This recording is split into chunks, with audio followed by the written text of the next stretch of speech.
pagi untuk kita semua. Salam. Salve. Assalamualaikum warahmatullahi wabarakatuh. Om Swastiastu. Namo Buddhaya. Salam kebajikan. Salam sehat untuk kita semua. Yang terhormat Wakil Gubernur Nusa Tenggara Timur, yang kami hormati penjabat Wali Kota Kupang, yang kami hormati staf khusus Gubernur Nusa Tenggara Timur, yang kami hormati dan kami banggakan Rombong Dr. Okto Naif, yang kami hormati para pimpinan perangkat daerah lingkup pemerintah Provinsi Nusa Tenggara Timur, para pimpinan BUMD, yang kami hormati Ketua Kabin Nusa Tenggara Timur, segenap insan pers baik media cetak maupun elektronik, singkatnya Bapak Ibu hadirin undangan sekalian yang kami hormati dan kami banggakan. Pertama-tama mari kita panjatkan puji dan syukur kehadirat Tuhan yang Maha Kuasa, karena atas berkat dan karunia kita dapat hadir dan berkumpul bersama di tempat ini di Hotel Sasando International Kupang guna mengikuti acara launching buku Filsafat Hidup Victor Bungtilu Leskodat. Bapak Ibu yang kami hormati dan kami kasihi, selanjutnya mari kita dengarkan bersama kata pengantar dari penyusun buku atau tim editor. Kepada Bapak Yusrika SH MSC, disilakan. Bapak Ibu sekalian, saya 2,5 tahun lalu ditunjuk, lebih tepatnya diajak untuk menjadi staf khusus Gubernur Nusa Tenggara Timur. Dan saya tahu betul siapa-siapa aktor di balik keputusan ini. Nah, satu di antaranya yang hadir di sini itu adalah Kakak Yosef. Beliau yang memprovokasi juga supaya saya diajak untuk menjadi salah satu staf khusus. Saya ingat, dan keputusan saya menjadi staf khusus itu terjadi pada jam 11 malam. Itu kejadian itu, dan itu kejadian di hotel di Cafe Petir. Lalu pada saat itu saya mengikuti Pak Gubernur, dan setiap hari beliau mengajak saya untuk selalu berada bersama beliau. Dan sebagaimana biasa saya selalu diajak ngobrol, dan ada hal yang sangat serius sekali beliau bicarakan, dan pada sampai level-level yang menurut saya juga belum biasa saya dengar juga dari pejabat lain selevel gubernur bisa di Nusa Tenggara Timur pada masa itu. Dan saya biasa saja, saya rasa bahwa itu mungkin penghayatan yang biasa dan sampai menyentuh masalah-masalah yang sifatnya filosofis dan juga teologis. Tadinya saya menduga bahwa saya akan mengungguli kalau berbicara tentang filsafat dan teologi, tapi rupanya saya sangat keliru, dan saya merasa bahwa beliau ini ternyata telah membaca semua hal. Lalu di dalam setiap ucapannya itu selalu ada ucapan-ucapan puncak yang saya anggap itu sebagai kristalisasi filosofis dari setiap ucapan-ucapannya. Dan pada mulanya saya tidak mencatatnya, tapi saya hanya mendengarnya dan angguk-angguk saja. Tapi lambat laun ini seringkali diucapkannya, lalu saya kemudian menanyakan lebih serius, ini apa makna di balik itu, dan lalu dijelaskan. Lalu sejak saat itulah saya mengambil keputusan, oke, sejak hari ini saya tidak mengucapkan kepada beliau, tetapi saya mencatatnya diam-diam, lalu mendengar, mencermati, lalu coba saya kritisi lagi, hanya untuk menguji apakah ini ucapan main gila, hanya untuk apa itu serius dan segala macam. Dan kemudian pada puncaknya saya selalu bertanya, lalu memang apa maknanya untuk Pak Gubernur soal ini? Lalu beliau selalu menjawab, iya, inilah yang menjadi spiritualitas dasar dalam kepemimpinan kami, kepemimpinan saya dengan Kakak Yosef.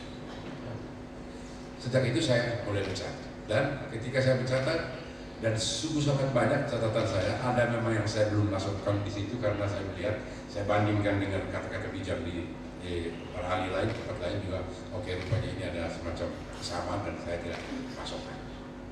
Nah, lalu karena itu saya membentuk tim editor. Nah, tim editor ini saya mempercayai satu di antaranya itu adik kandung saya. Mengapa? Dia ex dari Kisong dan dia menjadi salah satu mahasiswa Katolik terbaik pada masanya di Universitas Katolik Atmajaya, kemudian diutus ke Taiwan, dan kemudian dalam jenjang karirnya kemudian dia menjadi salah satu vice president Grup Lipo. Dan lalu saya bilang latar belakang ini cocok untuk melihat karena setahu saya bahwa Pak Victor adalah seorang pebisnis yang mainnya juga di lingkungan Jakarta. Lalu saya mengajak juga ada namanya Kanis Deki. Kanis Deki ini adalah seorang yang selesai di Universitas Tel Aviv di Israel. Dan saya mengajak dia bilang, oke, mari kita coba lihat sama-sama. Saya menyusunnya dan mari kita melihat dan mendiskusikan. Dan terjadilah buku ini. Nah, buku ini dicetak di Jakarta.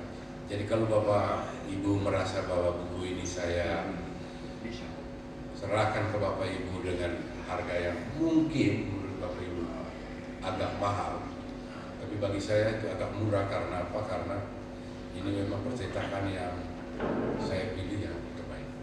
Di dalam prosesnya saya antara lain ingin mendapatkan kata pengantar dari Presiden Jokowi.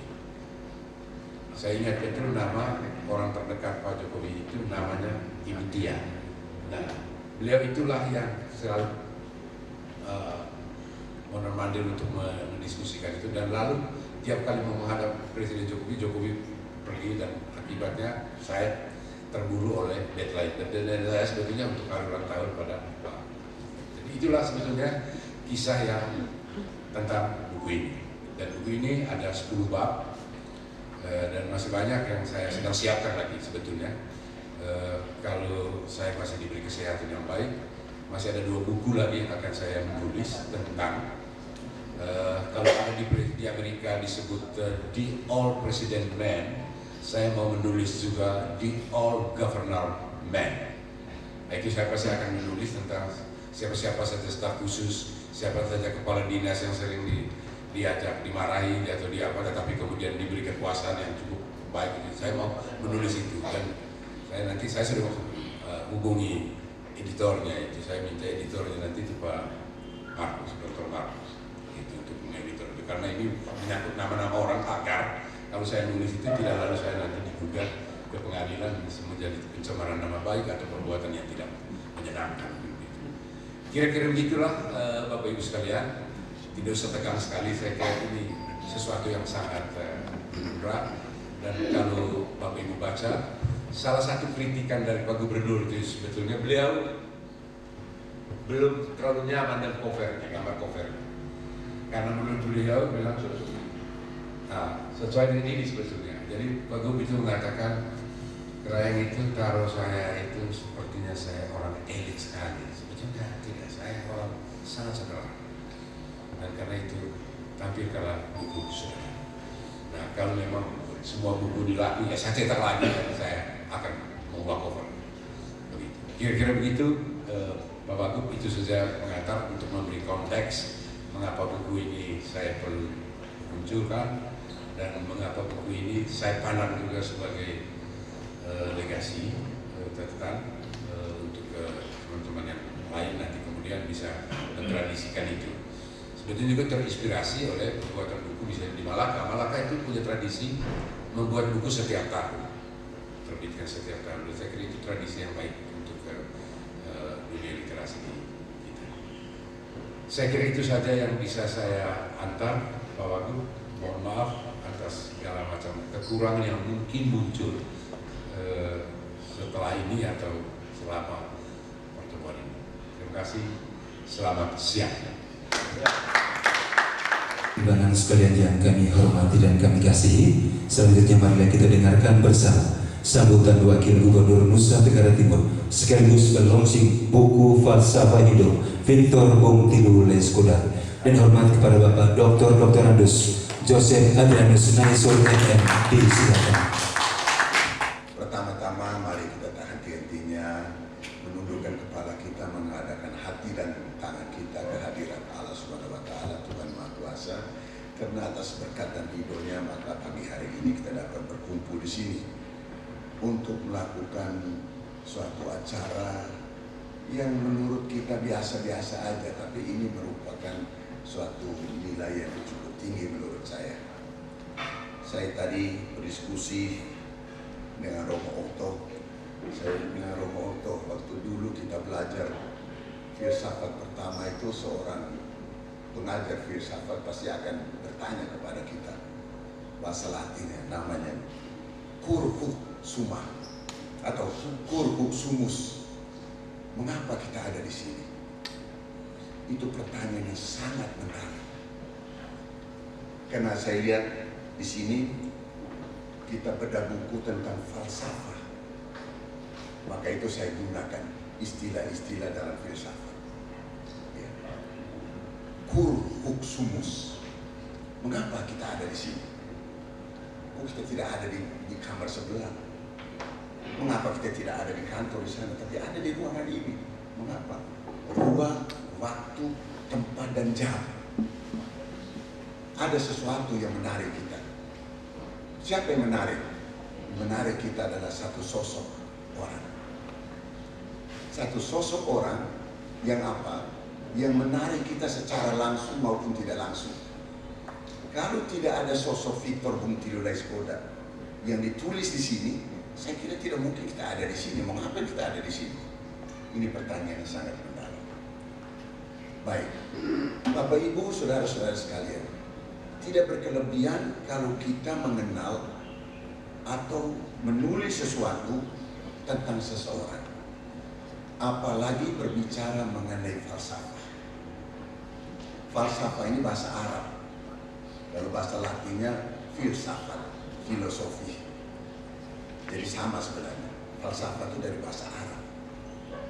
Falsafah di dalam kamus besar bahasa Indonesia mengatakan bahwa falsafah itu adalah pendapat, gagasan, bahkan sikap batin dari seseorang.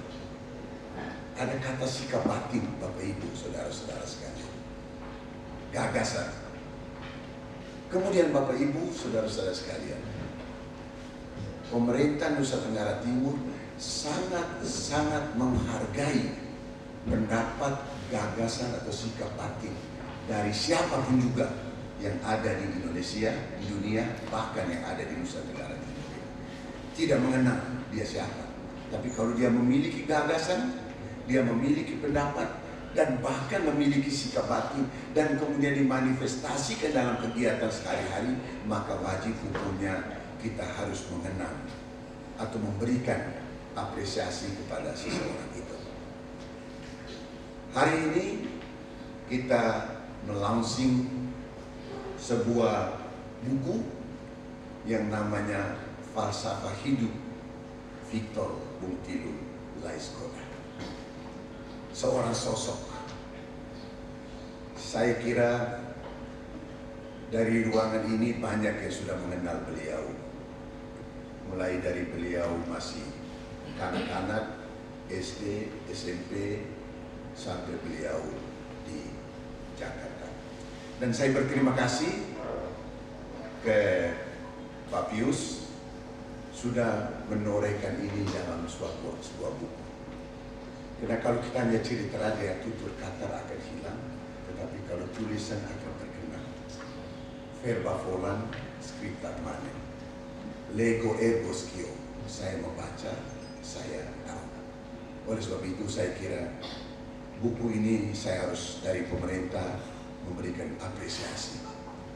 Bukan karena Victor Bungtilo Laiskodatnya, tetapi gagasan dan idenya itu yang luar biasa.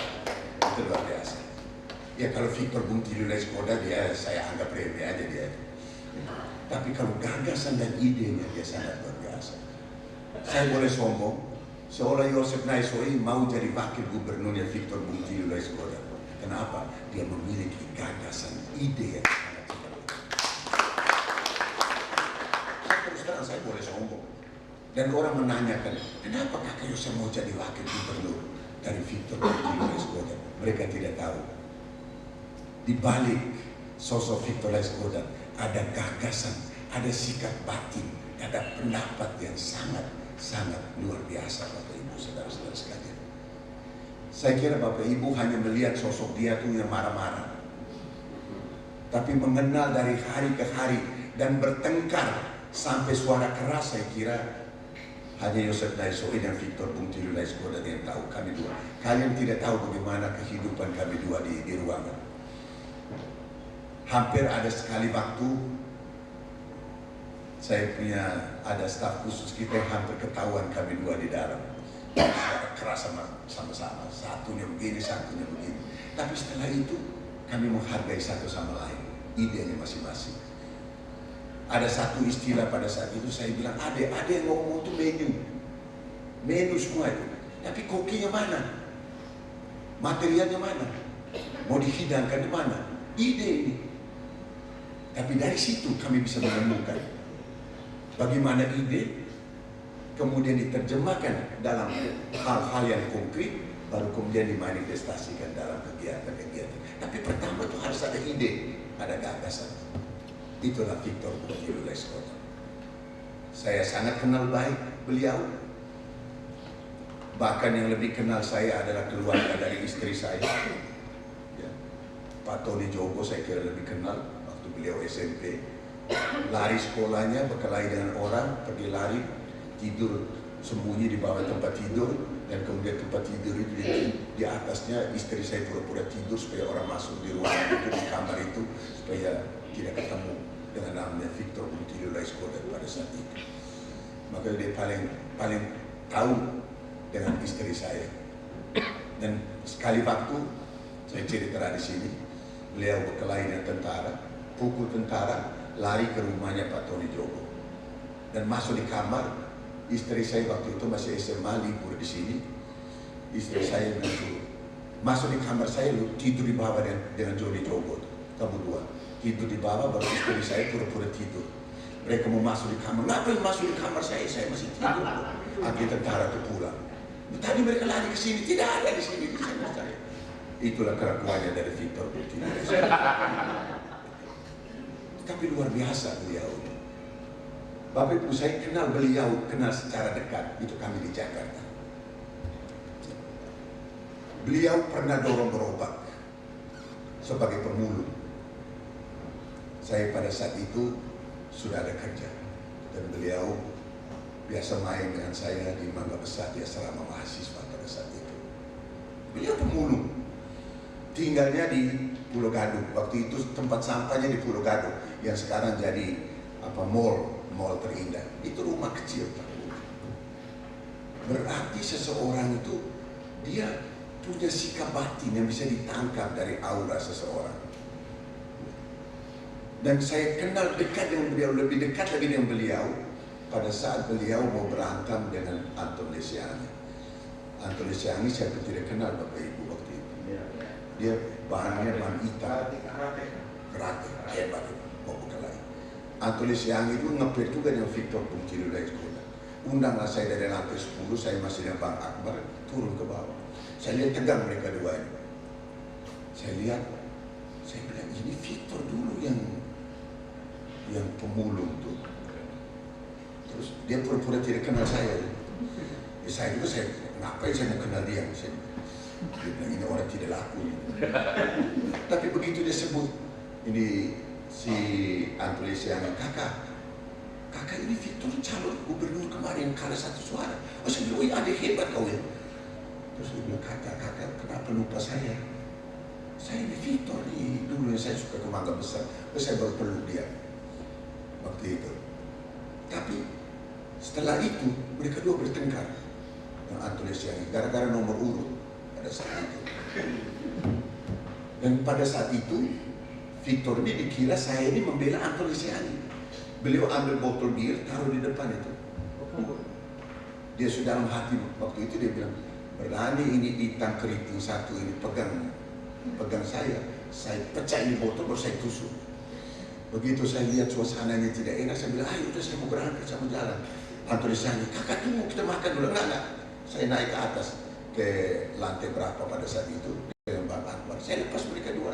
Setelah itu baru dia cerita, Victor cerita dengan saya bahwa kakak waktu itu kami berkelahi berdua. Saya bilang, saya tidak tahu kamu dua mau berkelahi mau apa tidak. dalam perjalanan Bapak Ibu. Ini saya belum lihat dari buku ini, saya cerita dulu bagaimana saya tahu bagaimana sikap hatinya seorang gubernur Victor Buttilu Leskoda. Kami jalan bersama DPR RI sama-sama. Kami keliling di NTT. Saya waktu itu sekretaris Korwil, ketua Korwilnya Enggar Setiaso, Pak Victor ini anggota. Kami keliling dari Flores sampai ke Lembata, sampai ke Alor, dan sampai ke Belu. Dan satu kejadian, kami berdoa di Belu. Saya kena saking capeknya, kena pidato tiap hari. Berdoanya Bapak Ibu saudara-saudari yang ada di surga, maksudnya Bapak di surga. Tapi saya bilang Bapak Ibu saudara-saudari yang ada di surga. Tidak salah, tapi agak ganjil sedikit pada saat itu. Dan kami dekat, sangat luar biasa kedekatan kami di DPR. Satu ketika saya sudah tidak di DPR, saya staf khususnya Menteri Hukum dan HAM, dan kemudian saya dicalonkan untuk menjadi Duta Besar Indonesia untuk Brazil. Dan ucapan terima kasih itu saya pergi umroh ke Israel. Begitu tibalah saya di Israel, kami jalan seperti biasa dan sampai di Gunung Sinai. Kalau Bapak Ibu yang pernah ke sana, biasanya dari bawah itu kita naik ke atas, diantar oleh suku Badui dan pakai unta pada saat itu. Begitu dalam perjalanan masih ada sinyal, tiba-tiba bunyi bel.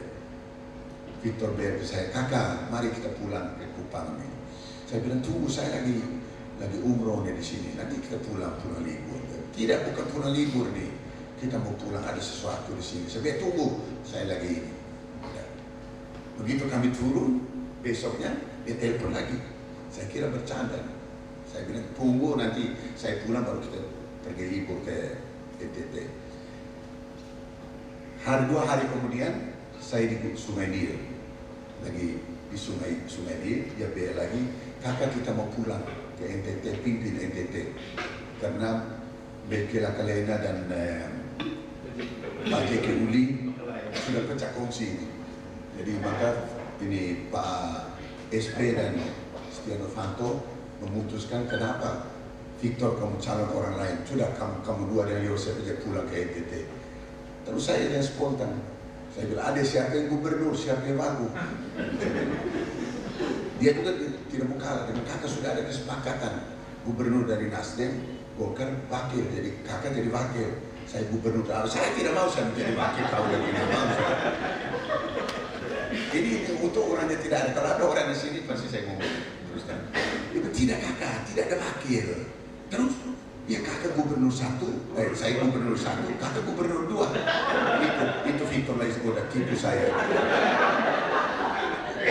Mana ada dalam undang-undang ada gubernur 2, tidak ada wakil aja. Tapi dalam kenyataan betul kami benar, kami tidak ada wakil, selalu kami ada bagi tugas yang di dalam pemerintahan itu. Bapak Ibu, kalau Bapak Ibu mengenal baik Victor Leskoda, ini orang hatinya sangat mulia. Dia sangat-sangat mulia, tidak berkelebihan. Dia sangat mencintai orang-orang kecil dan orang yang tidak punya. Beberapa kali dia telepon saya, kakak ada pegang uang. Kenapa? Saya kira dia butuh untuk dia. Tidak, dia mau kasih orang. Pada saat itu dia tidak pegang uang. Dia walaupun tidak ada uang, dia bisa utang uang orang untuk berikan orang kepada orang yang sangat membutuhkan hari itu. Itu Victor Buttilu Leskoda. Itu sikap batin yang pertama yang pancar dari diri Victor Buttilu Leskoda. Di dalam istilah NU, Islam, orang mengatakan, kulihat walau kana murah. Itu mulutnya Victor Leskoda. Dia katakan benar itu benar, katakan salah itu salah, walaupun pahit rasanya. Ada satu tuduh satu itu mengatakan Isa Al-Masih lahir dari roh Allah yang Maha Kuasa, Allah Subhanahu Wa Taala. Jadi kalau Natal itu bukan hanya milik orang Kristen, milik semua orang Muslim. Idul Fitri bukan hanya milik Muslim, milik orang Kristen juga. Ibrahim, Abraham. Kalau Abraham dulu anaknya hanya Ishak, semua Kristen semuanya. Kalau anaknya hanya Ismail, semua kita Muslim, pasti. Ini anak kena 2, ya udahlah kamu 2, 1 ke utara, 1 ke selatan, bukan 1 bapak. Begitu kalau ada orang yang berkelahi tentang agama itu orang sangat bodoh tuh. Itu mengkhianati nenek moyang itu mati itu pasti masuk neraka, nggak mungkin masuk surga. Itu sudah pasti aku lihat. Tapi Victor Laiskodat, saya bisa menjamin pada beliau dekat dengan Tuhan Yesus. Kenapa? Dia mengikuti ajaran-ajaran Yesus. Itu. Bayangkan Bapak Ibu, di rumahnya sampai hari ini masaknya pakai tong besar di belakang. Kalau pergi ke rumahnya, itu di belakang itu orang masak tuh beras tidak tahu 1 bulan itu berapa, mungkin bisa juga sampai ton kan. Dia masak 1 ton itu taruh di situ, masak sayur, kadang-kadang ikan, kadang-kadang daging taruh di situ. Jadi anak-anak yang dari mana-mana datang makan, keluar, makan habis pulang, makan keluar pulang. Jadi pembantunya cuci piring setiap saat, setiap hari. Itu sampai sekarang beliau itu hatinya itu sangat mulia. Jadi tidak berlebihan bahwa Pak Pius menulis falsafah hidup dari Victor Buktilo Laiskodat. Ini sekecil, salah satu bagian kecil daripada sikap batin dari Victor Buktilo Laiskodat. Dia begitu cinta dengan orang. Kalau dia cinta, Bapak Ibu, cinta itu ada kriterianya. Orang care, orang fair, dan orang share. Itulah cinta. Love. Love to care, fair, dan share. Kalau kita tidak care, tidak mungkin Pak kita bisa melakukan sesuatu. Dia kena care dan sesama orang yang sangat membutuhkan karena dia berasal dari orang yang susah, maka dia care. Dan kemudian dia selalu kebersamaan dengan orang. Mana ada Victor Buktilo Laiskodat tidak dikelilingi oleh orang-orang, pasti dikelilingi oleh orang-orang. Jadi jangan dikira dia hanya dikelilingi oleh cowok-cowok, cewek-cewek cantik itu keliling dia. Tapi kenapa? Karena dia care. Itu. Ada orang yang mengatakan, aduh kenapa Victor tuh dikelilingi dia orang-orang banyak? Tapi karena dia care, karena dia cinta. Dan mulutnya tuh tidak bisa dia ngomong bilang tidak, bilang iya tidak. Kenapa? Karena ada kejujuran, ada fair, ada kejujuran, ada share, ada care, ada fair. Itulah orang kejujuran. Itulah sikap batin seseorang yang memiliki love, memiliki cinta. Kalau orang tidak memiliki love, dia tidak memiliki care, tidak memiliki share, dan tidak memiliki fair. Tidak berkelebihan bahwa falsafat hidup dari Victor Buktilo Laiskodat ini orang yang luar biasa. Dia mengatakan dia tidak agama, tapi dia believe of God, Jesus. Dia believe. Karena itu dia orang yang universal. Tapi jangan coba-coba kalau ada kesalahan. Dia tidak akan basa-basi. Bayangkan Bapak Ibu, kami kampanye pada saat itu. Ada Profesor Kameon di sini. Hanya Profesor Kameon ada waktu itu. Di 5.000 pendeta di Soe. Waktu itu pendeta mengatakan ada kami pada situ. Saya kira ada ini apa namanya Pak Hadi Jawas ada. Ini pendeta mengatakan, saudara-saudara sekalian, kita harus pilih orang yang tidak bisa minum mabuk. Dan angkat tangan lagi, saya masih mabuk. Pasti orang tidak pilih gitu. Tapi apa yang terjadi Bapak Ibu? Begitu hasil pemilu, di situ 95% pilih kami, pilih Victory Jos. Maka pendeta-pendeta mengatakan ini orang punya care, orang punya fair dan punya share, orang yang jujur. Dia apa yang dia ngomong itulah jujur dari apa namanya lubuk hatinya yang paling dalam. Jadi dia tidak berpura-pura. Itulah seorang Victor Buktilo Laiskodat. Dan banyak sekali kata-kata dia, gagasan dia yang menurut kita tidak masuk akal. Tetapi begitu 5-10 tahun kemudian terjadi. Dan dia bisa melihat forecast itu. Di dalam sini saya ada baca sedikit, pemikiran dia selalu out of the box. Biasa di luar dari box. Biasanya kotak begini kita biasa normatif, tetapi beliau ngomong harus keluar dari situ, harus keluar dari situ. Kami biasa bercanda, saya bilang hebatnya gubernur ini bukan karena dia yang hebat, karena wagubnya lebih hebat dari biasa. Tapi maksudnya apa Pak? Itu bercanda. Tetapi kami dua ini menempatkan yang mungkin orang bilang sedikit cocok lah, bukan cocok tapi sedikit. Kami saling mengisi, karena memang mungkin saya lahir lebih dulu, dia lahir kemudian, dan saya sekolah lebih dulu, Saya belajar filsafat lebih dulu dari dia, jadi saya agak lebih pintar filsafat dari dia. Tapi kalau yang lain-lain dia lebih pintar dari saya. Gitu. Tapi jangan kasih tahu dia di sana bilang saya puji dia lebih pintar dan tidak hidup kembang. Pokoknya kami dua ini tidak akan puji di depan-depan. Dia tidak akan puji di depan saya dengan saya hebat. Dia puji di tempat lain sama saya. Saya juga puji dia di tempat lain, dia tidak ada. Dan itulah hebatnya. Bapak Ibu, saudara-saudara sekalian, saya kira buku ini memberikan inspirasi kepada kita, terlebih generasi muda kita, bahwa kejujuran itu untuk masa yang akan datang itu harus kita pupuk. Tempora mutatur et nos mutatur in illis. Waktu sudah berubah, kita harus berubah di dalamnya, tapi kontekstual dan fundamental dari pribadi seseorang yang bagus dan sesuai dengan ajaran agama, ajaran adat dan sebagainya, itu harus kita pegang teguh. Dan beliau ini sangat luar biasa, Bapak Ibu. Kemarin 2 minggu yang bulan ini saya akhir pekan selalu di Jakarta, Bapak Ibu. Minggu yang pertama saya mengikuti festival masyarakat diaspora Sumba. Minggu yang kedua festival sekalian Natal masyarakat umat Gemit se-Jabodetabek.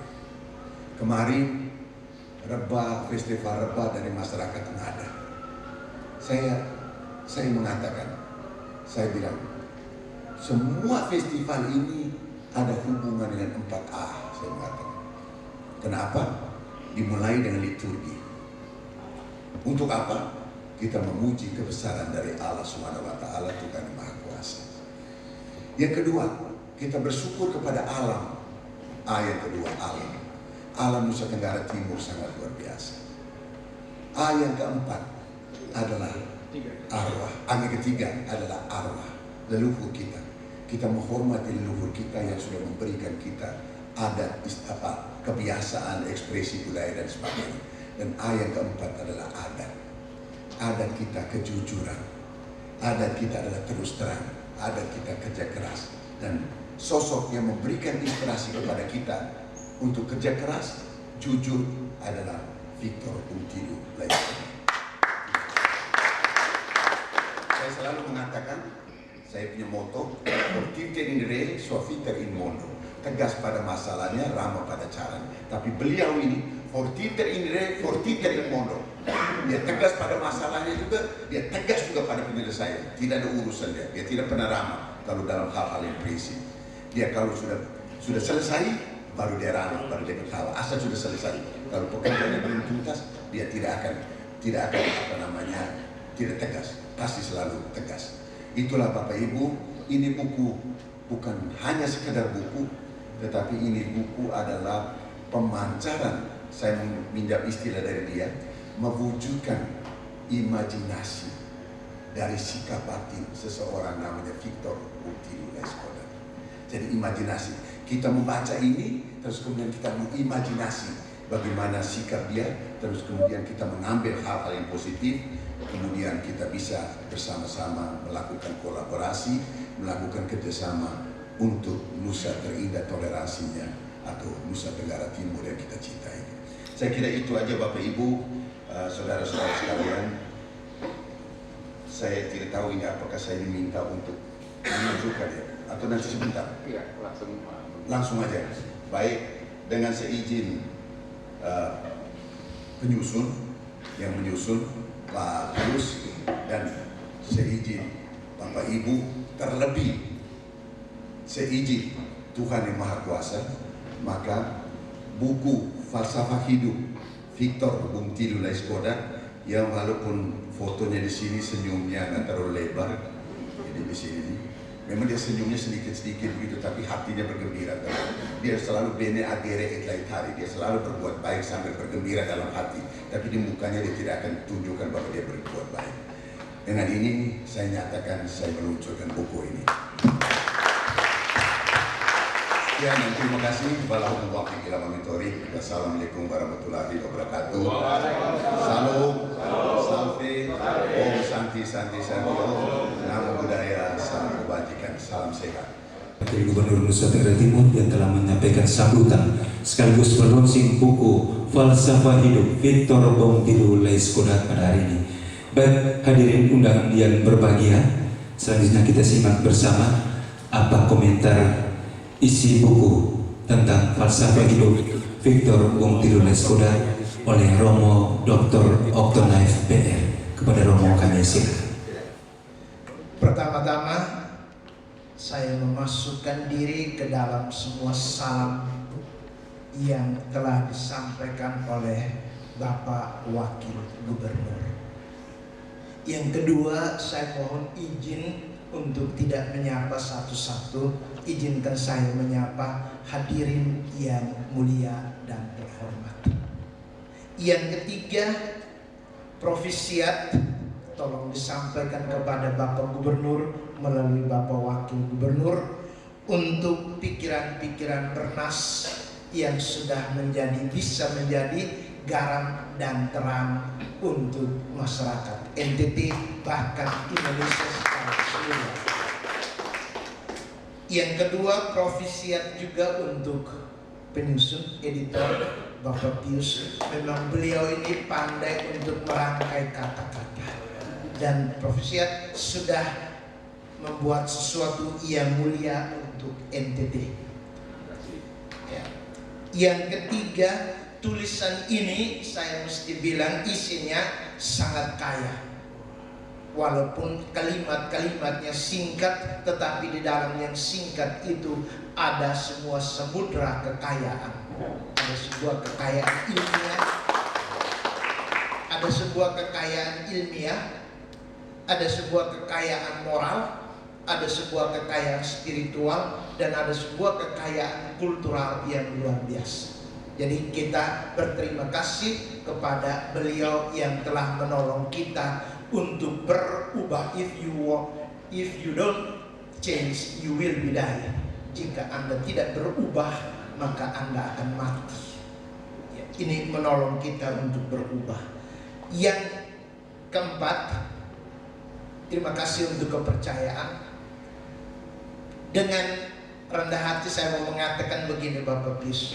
Saya membacanya tadi malam kemarin, dan saya coba menyusun 10 halaman komentar tentang itu. Saya bacanya tadi malam. Mohon izin, seandainya kalau terbatas, Anda adalah penyempurnanya. Oke, baik. Saya memulai dengan 1-2 komentar yang berkaitan dengan buku tulisan bernas ini.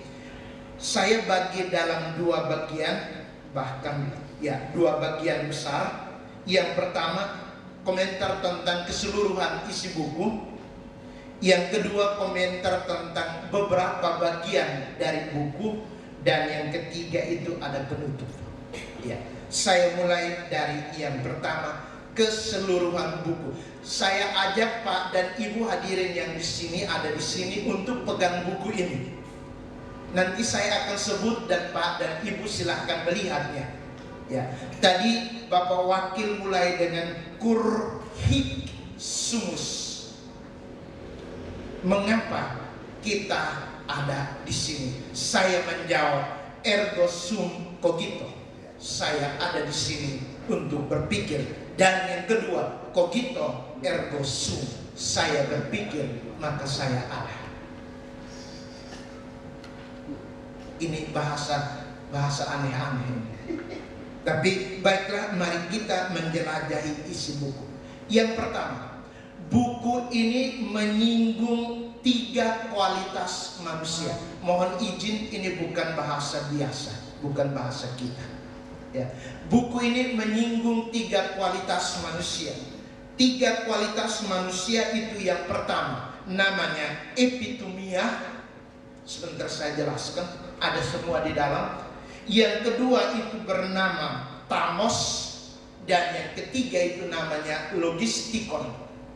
Ya. Ini kita berpikir. Yang pertama tentang epitomia.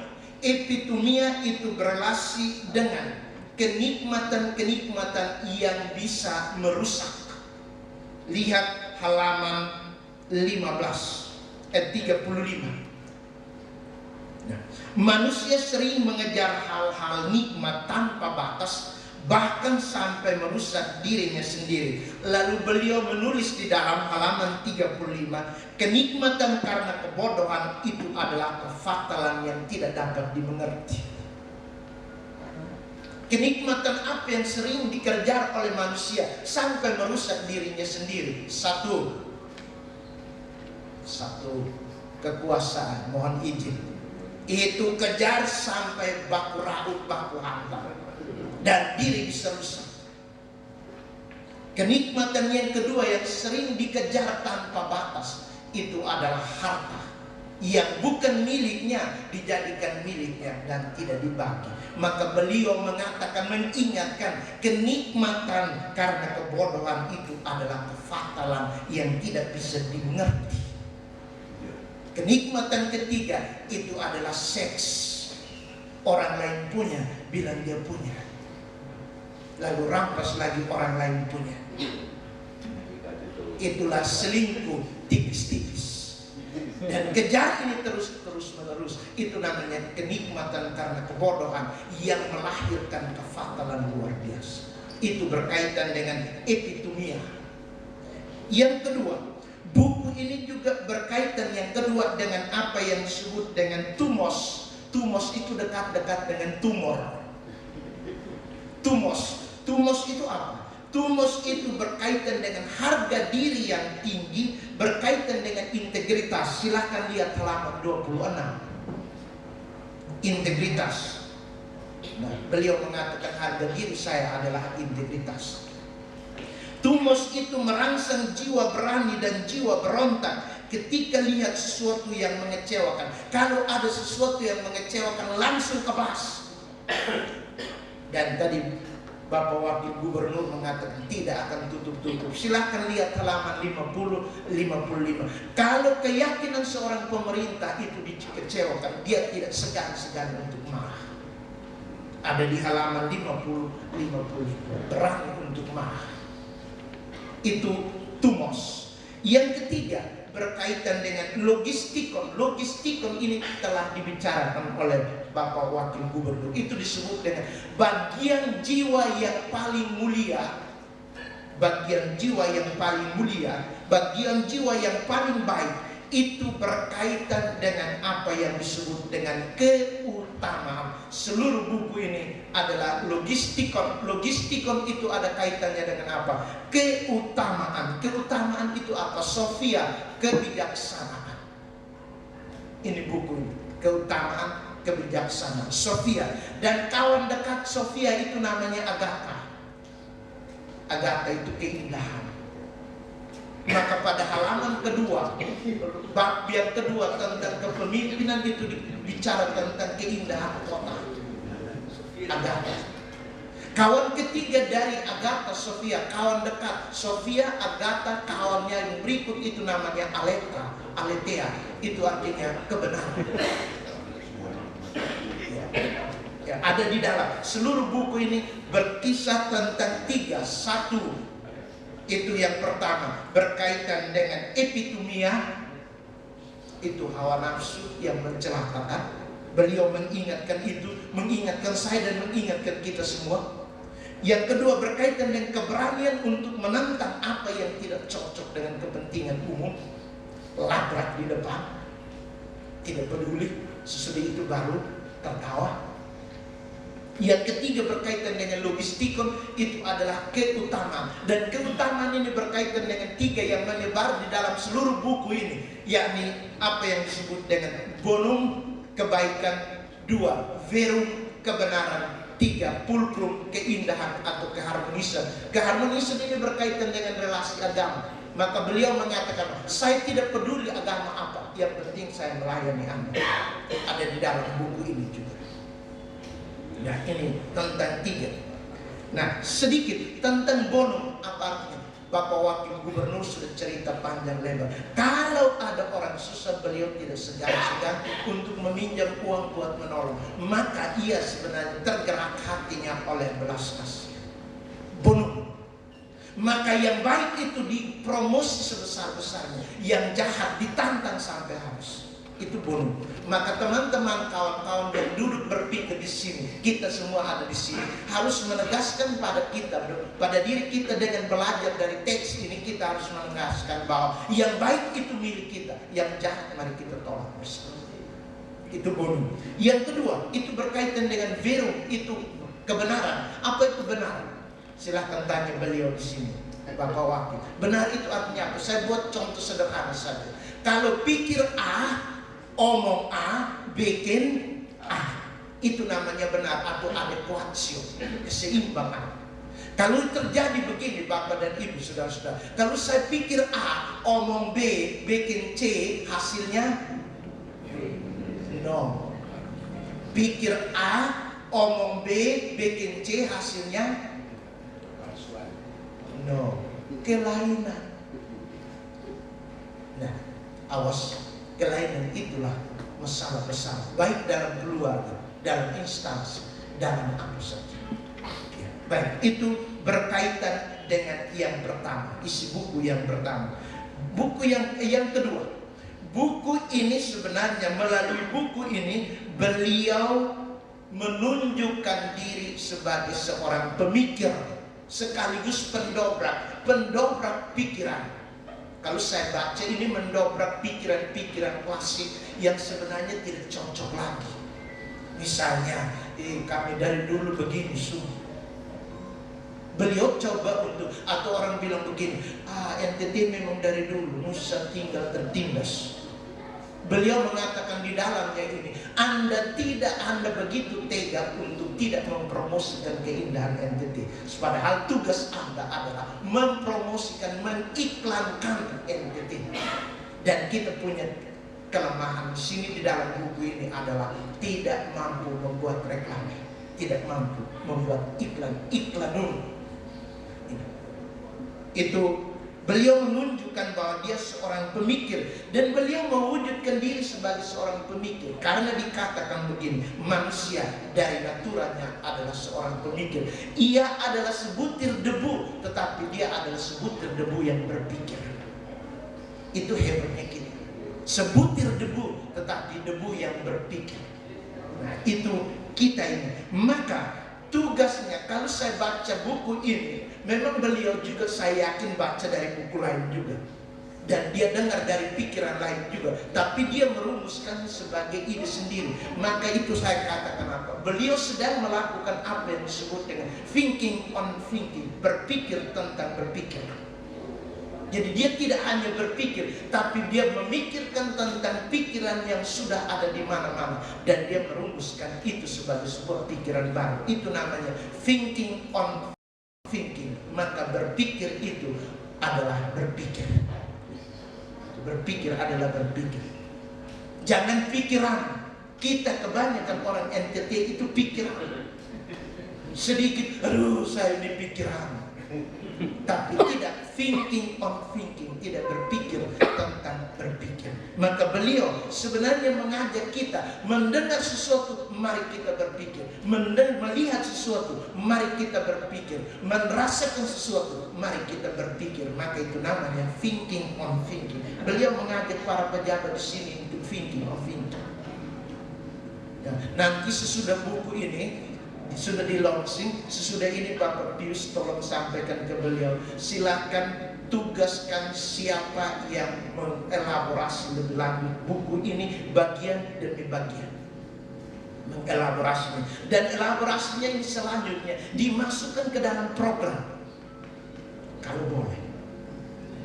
Itu berpikir tentang berpikir. Kenapa saya bicara tentang berpikir tentang berpikir? Karena orang-orang hebat itu biasanya mengatakan, para filsuf, para pemikir, orang-orang bijak mengatakan apa? Hidup yang tidak dipikirkan itu tidak layak untuk dijalankan. Jadi bapak-bapak, kalau hidup sepembawa kaki, sebenarnya kita ini tidak layak hidup. Maka hidup itu harus dipikirkan. Hidup yang tidak dipikirkan tidak layak untuk dijalankan. Maka itu pentingnya, misalnya di dalam kekristenan, Hinduisme itu dikatakan apa? Pentingnya silence, pentingnya diam. Tapi orang NTT suruh diam susah. Besok dia mau bicara, dia besok saya bisa bicara. Padahal bicara itu butuh keheningan. Jadi itu harus memikirkan itu. Nah, kemudian apa yang beliau pikirkan? Sekarang saya mau tunjuk kepada Bapak dan Ibu. Yang beliau pikirkan, urutan pemikirannya itu adalah begini. Yang pertama, ia pikir tentang dirinya sendiri. Maka mulai dengan keutamaan. Di bab pertama itu judulnya apa Bapak Pius? Jangan sampai Bapak Pius dilupa.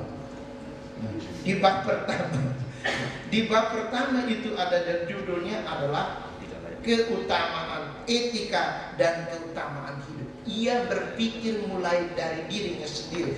Karena orang-orang hebat mengatakan begini, para pemikir besar internasional, mereka mengatakan begini, pikir tentang orang lain, pikir tentang sesuatu di luar diri sambil tidak kenal diri, itu menjijikan. Misalnya saya omong tentang Bapak Pius, oh dia begini, dia begini, dia begini. Tapi kalau saya tidak kenal diri, itu aib yang sangat luar biasa. Nah, maka kalau dulu gosip-gosip tentang orang itu aib. Bicara tentang orang tapi sambil tidak kenal diri, itu masalah besar. Maka beliau memulai berpikir tentang urutan berpikirnya satu. Dia berpikir tentang dirinya sendiri. Dia berpikir tentang apa yang ada di dalam. Dia berpikir tentang apa yang hidup di dalam batinnya, apa yang hidup di dalam jiwanya, apa yang hidup di dalam sanubarinya. Itu dia tuangkan dalam kata-kata bijak. Itu dia kenal diri. Sesudah dia kenal diri, hal yang kedua ada di dalam buku ini. Dia bergerak dari dirinya menuju kepada penciptanya. Dari bab 1, 2, 3, 4 itu tentang kiprahnya. Dan bab 4 itu dia bicara tentang apa? Relasi dia dengan Tuhan. Maka dia berpikir dari diri saya, dirinya sendiri, dia bergerak menuju Tuhan. Karena dia itu adalah imago Dei, gambaran Tuhan. Maka dia berpikir tentang Tuhan. Sering terjadi bahwa orang tidak bisa kenal Tuhannya karena dia tidak tahu diri. Itu sangat sering terjadi. Kalau orang tahu diri, saya dari mana, saya buat apa, dengan cara apa, orang pasti mengatakan ini berkat Tuhan, pasti saya bisa. Maka dia akan kenal Tuhan. Kita ini kenal Tuhan kalau susah. Yang misalnya yang Katolik kalau stres, frustrasi, baru beli lilin di kios. Sesudah masalah selesai, dia bilang see you in the next problem. Sampai jumpa di masalah berikut. Padahal Tuhan itu bukan lilin, Tuhan itu adalah darah yang mengalir. Seperti neon, Anda tidak bisa lihat aliran listriknya, tetapi dia menyala. Kalau dia tidak ada, maka kita non-sense fundamental. Tidak ada sesuatu yang istimewa. Itu urutan berpikirnya. Nah, yang ketiga masih dalam kaitan dengan buku. Beliau menegaskan, aku ingin hidup selama-lamanya dalam buku. Yang ketiga, tadi itu beliau sudah kutip yang ditulis juga di bagian depan, tapi saya beritahu siapa orang yang ngomong tentang itu.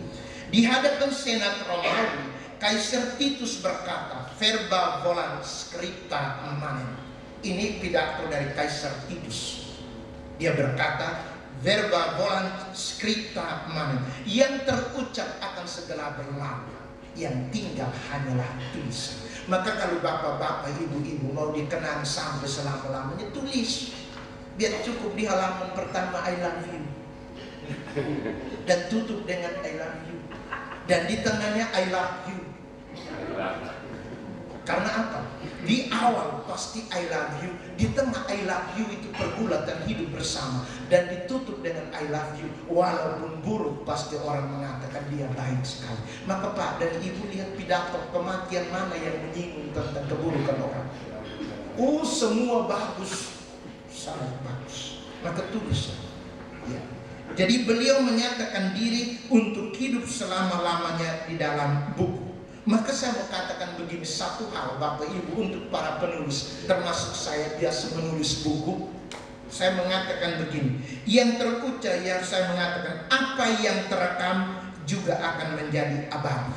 Di sini apa yang terekam, foto abadi. Kemudian yang terekam itu apa? Gambar, itu juga abadi.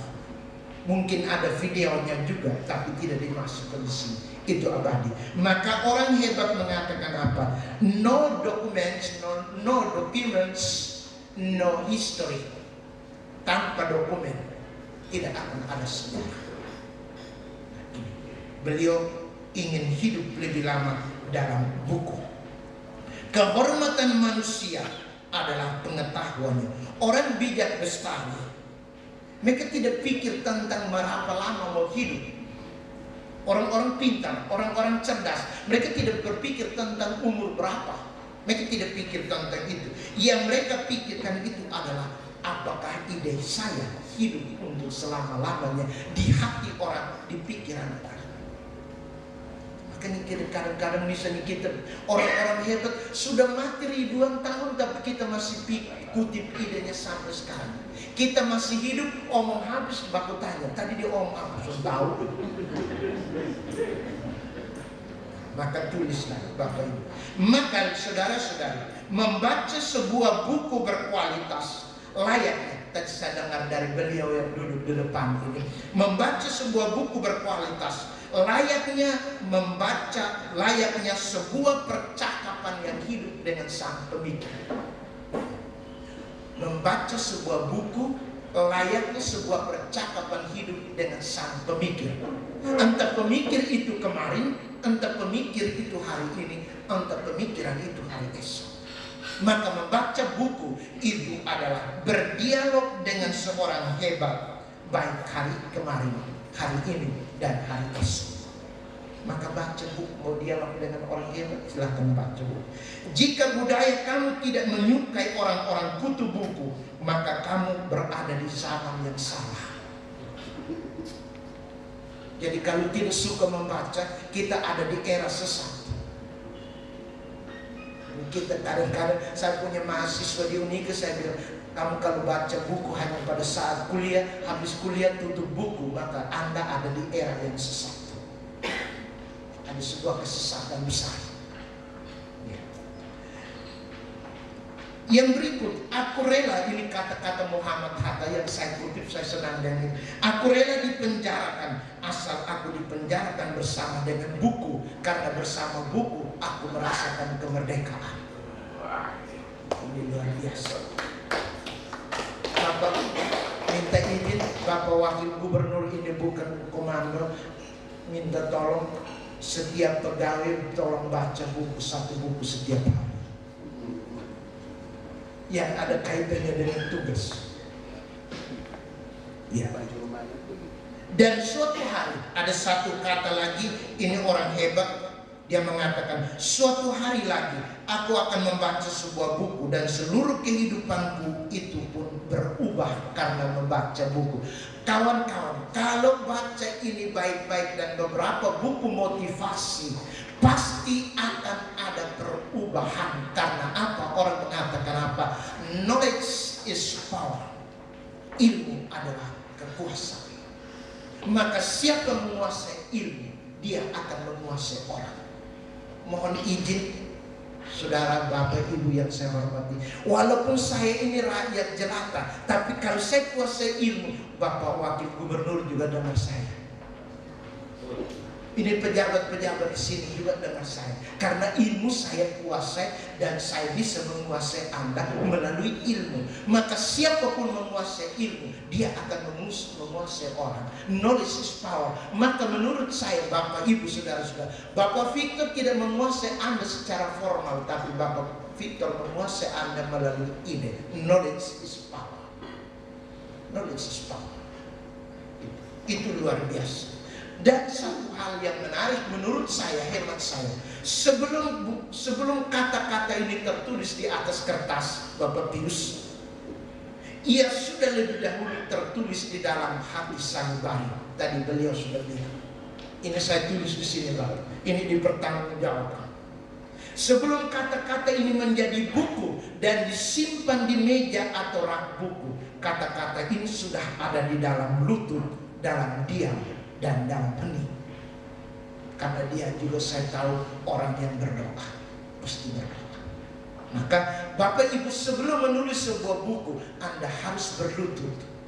Buku harus ada lebih dulu di lutut. Sesudah itu dari lutut baru dia naik ke otak, baru dipasarkan ke publik. Ini dia. Nah, kata-kata yang dimatangkan dalam diam itu berdaya revolusioner dan eksplosif atau berdaya ubah. Nah, ini ada di dalam ini. Kata-kata yang dimatangkan dalam diam, dipikirkan berulang-ulang kali, dia akan bertenaga dan berdaya revolusioner dan berdaya eksplosif, bisa mengubah. Maka ada orang hebat mengatakan apa? Baca buku, Anda berubah. Tidak baca buku, Anda mati sedang berdiri. Ini dia. Ya, baik. Bagian yang kedua tentang topik-topik. Saya mohon izin Bapak Pius, saya juga mohon maaf kepada Bapak Victor. Saya tidak omong semua hal, tapi saya melihat satu hal yang dominan di dalam buku ini. Saya menulisnya ada sekitar 1, 2, 3, 4, 5, 6, 7, 8, 9, 10, 11 hal yang berkaitan dengan satu hal. Satu hal itu apa? Coba Bapak terka, Bapak Pius yang tulis apa itu? Yang sangat menonjol dalam buku ini. Dan ada di halaman pertama. No, ada di halaman pertama. Ada di halaman 3. Coba silakan lihat. Integritas, jujur. Nah, yang paling pertama ditulis itu adalah halaman 3. Jujur. Jujur adalah telanjang. Maka kalau telanjang adalah jujur. Tapi hati-hati. Jangan di jalan lalu dia demi jujur saya telanjang. Nah, itu parah. Itu bisa diikat dengan dan dibawa pakai ambulans. Itu halaman pertama. Lalu dari sisi pandang saya sebagai seorang pemikir, seorang filsuf teolog, saya melihat kenapa ditaruh di halaman pertama.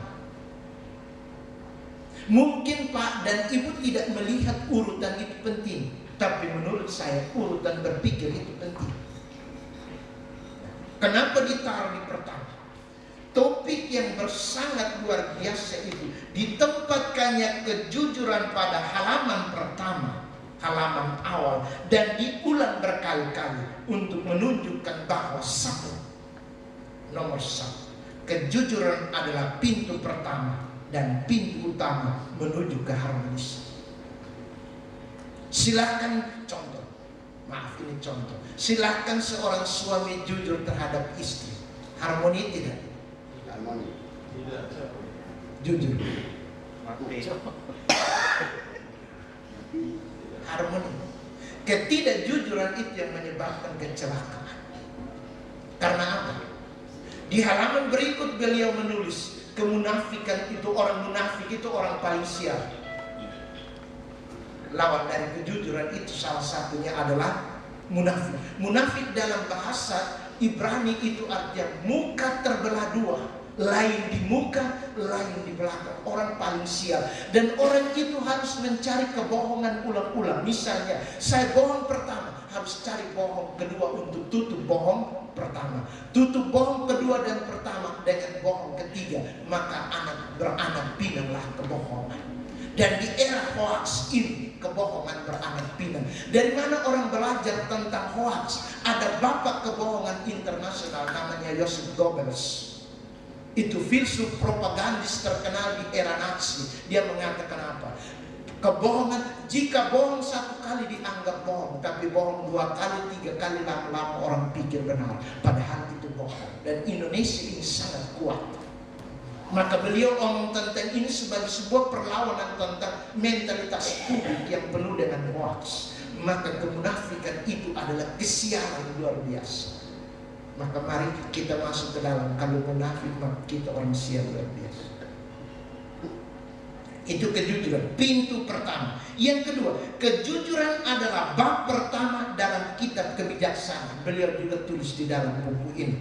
Dan bab pertama dalam kitab kehidupan. Maka beliau mengawali buku kehidupannya ini dengan kejujuran. Karena kejujuran adalah bab pertama dalam kehidupan, kitab kehidupan.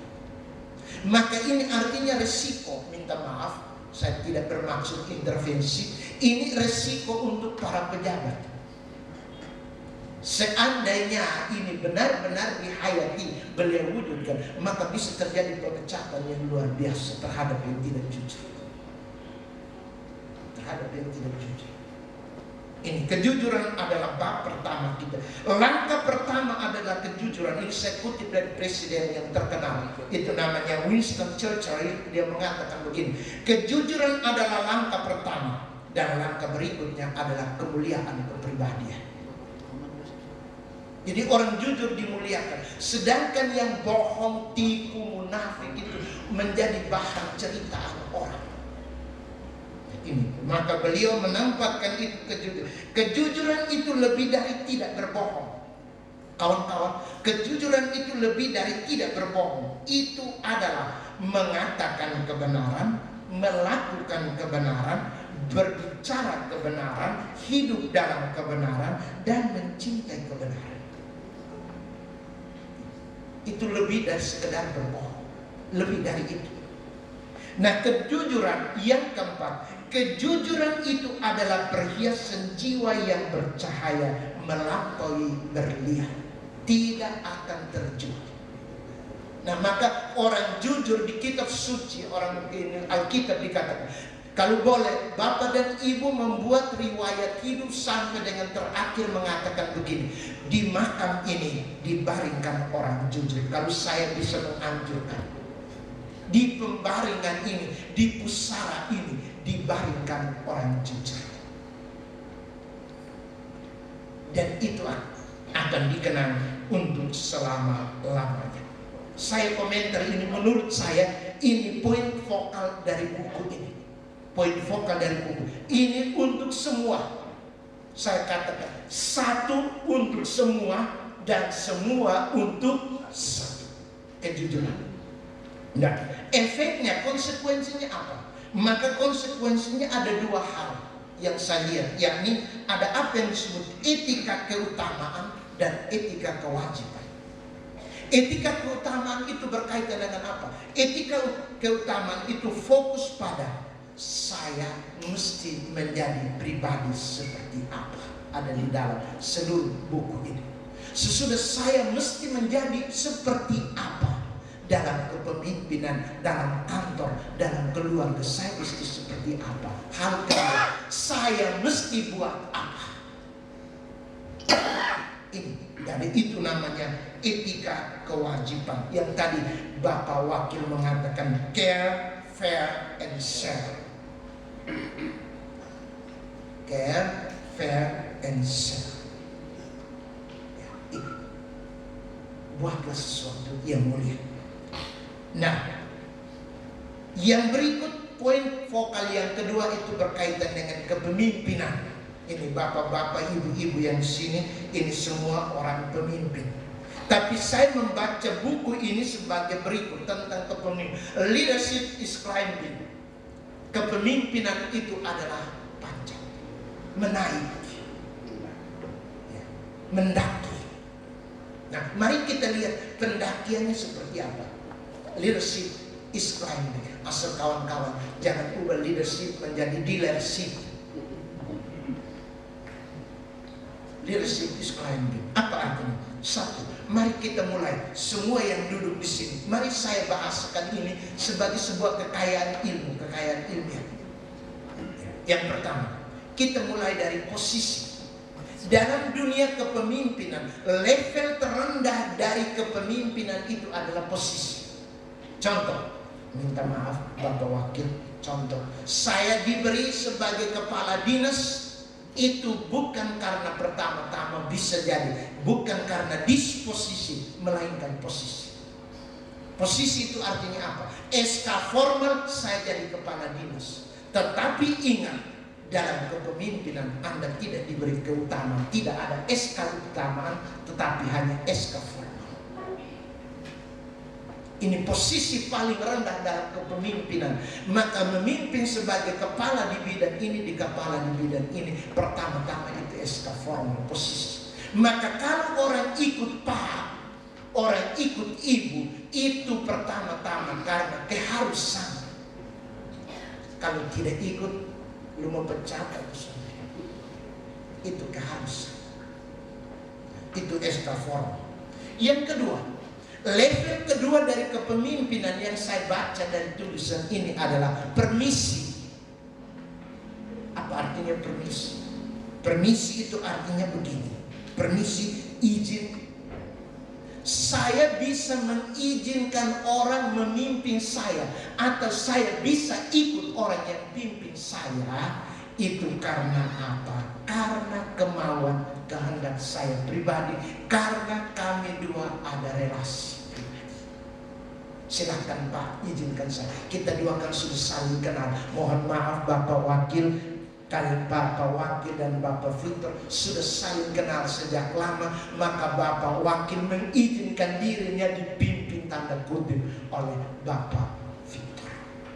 Ini permisi, mohon izin, silahkan atur saya, karena saya tahu saya mau dengan keputusan bebas. Silahkan pimpin saya. Itu level kedua. Maka bapak-bapak tolong lihat ini, kalau orang ikut itu ikut yang mana? Formalkah atau karena mengizinkan diri dipimpin? Yang ketiga, posisi ketiga, kalau orang posisi ketiga itu namanya reproduksi. Reproduksi itu artinya apa? Pengembangan atau pemberdayaan.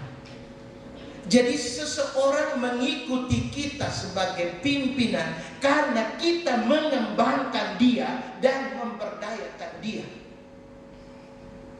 Maka misalnya, maaf, dari bodoh menjadi pintar dan cerdas. Orang, terima kasih Bapak, saya sudah diberdayakan dan tidak diperdayakan. Ini memberdayakan, mengembangkan. Maka kalau Pak dan Ibu mengembangkan rakyat kita, umat kita, orang kita, bawahan kita, sampai dia pada level yang bagus, maka dia akan menjadi, dia ikut Anda dengan senang hati. Karena apa?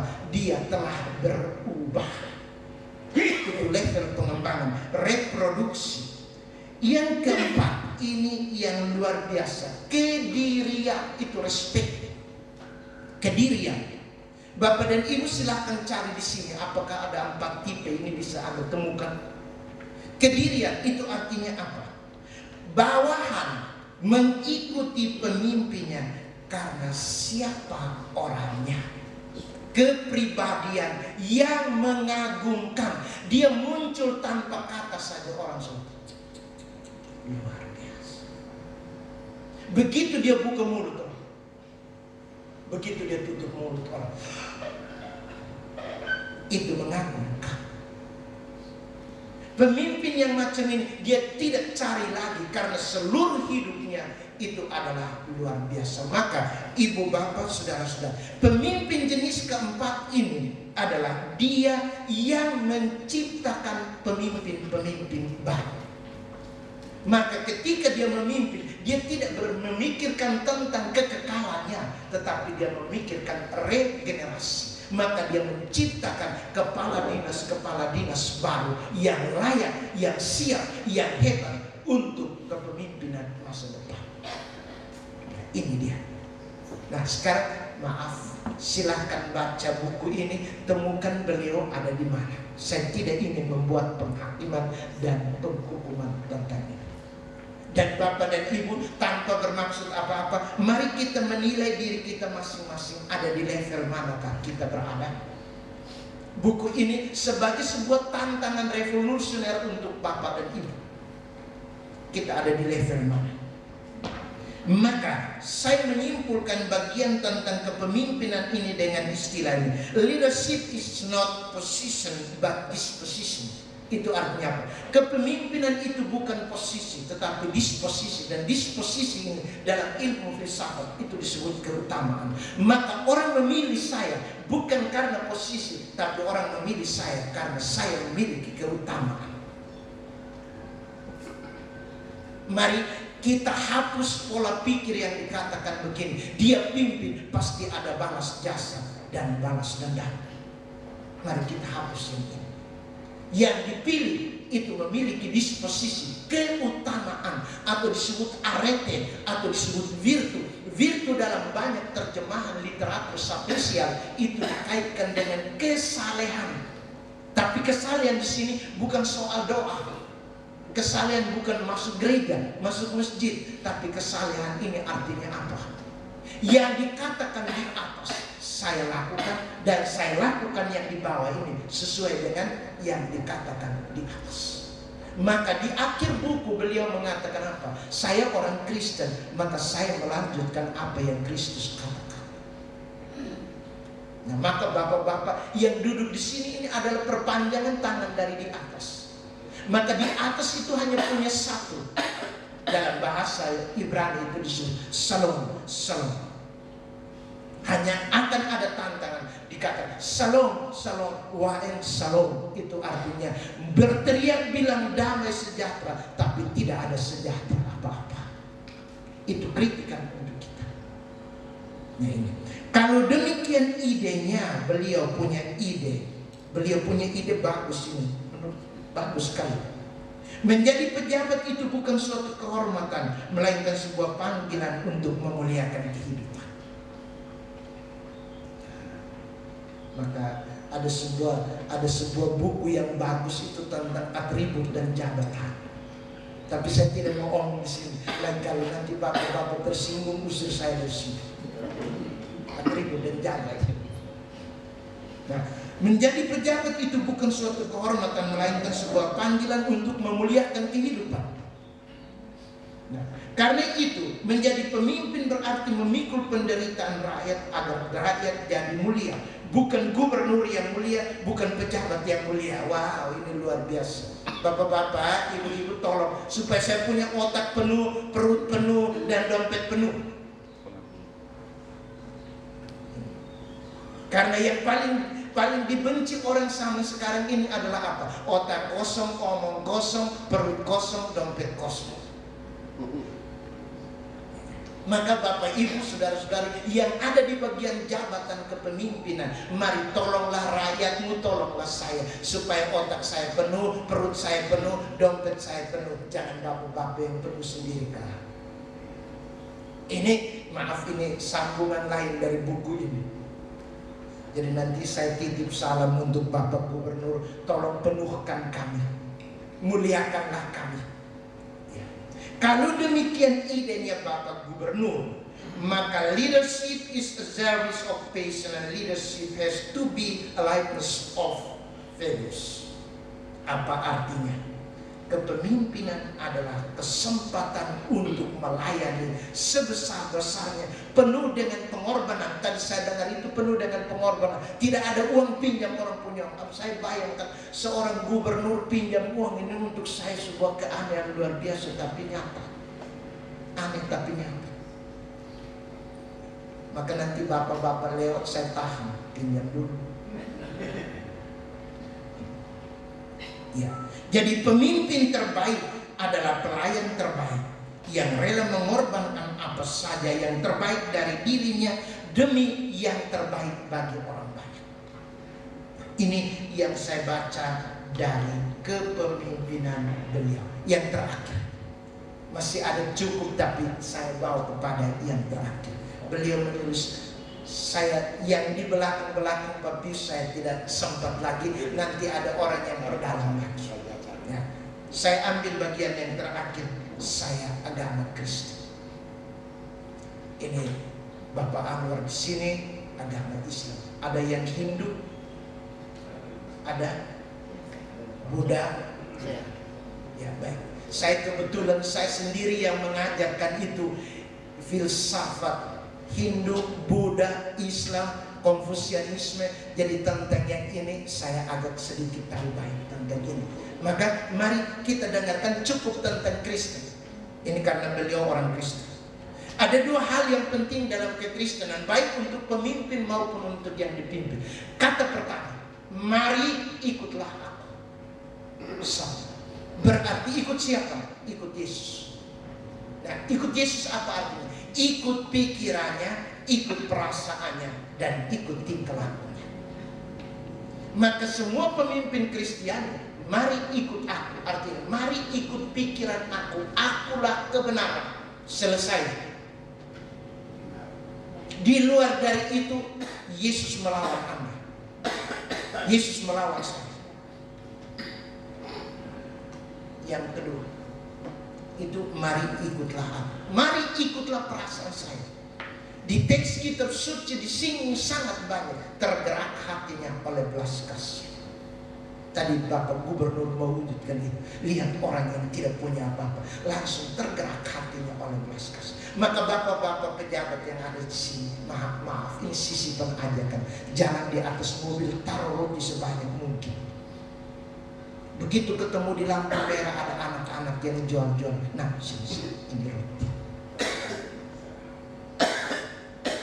Jangan begitu ketuk pintu. Ini tergerak hati oleh belas kasih. Yang ketiga, mari ikut sikap saya. Sikap saya itu apa? Sikap Yesus itu apa? Preferential option for and with the poor. Dia mengutamakan yang sama sekali termarginal, yang terasingkan. Kalau saya tanya bapak-bapak, maaf ini saya juga bertanya pada diri sendiri. Kalau kita bapak tanya, apakah ada orang pejabat siapapun yang mengenal orang paling miskin di kabupaten ini? Pasti tidak. Tapi kalau saya kenal orang-orang Tionghoa yang kaya di sini, pasti. Contoh saja, minta maaf ini. Padahal kalau mau ikut Yesus preferential with option for and with the poor. Nah, ini.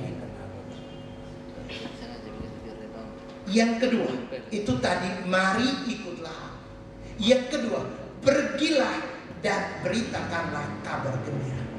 Maka beliau berkeliling semua kabupaten yang ada di provinsi ini dengan sifatnya yang tegas dan kadang-kadang tanda kutip keras. Itu untuk omong tentang apa? Di balik semua itu adalah membawa kabar baik, kabar gembira.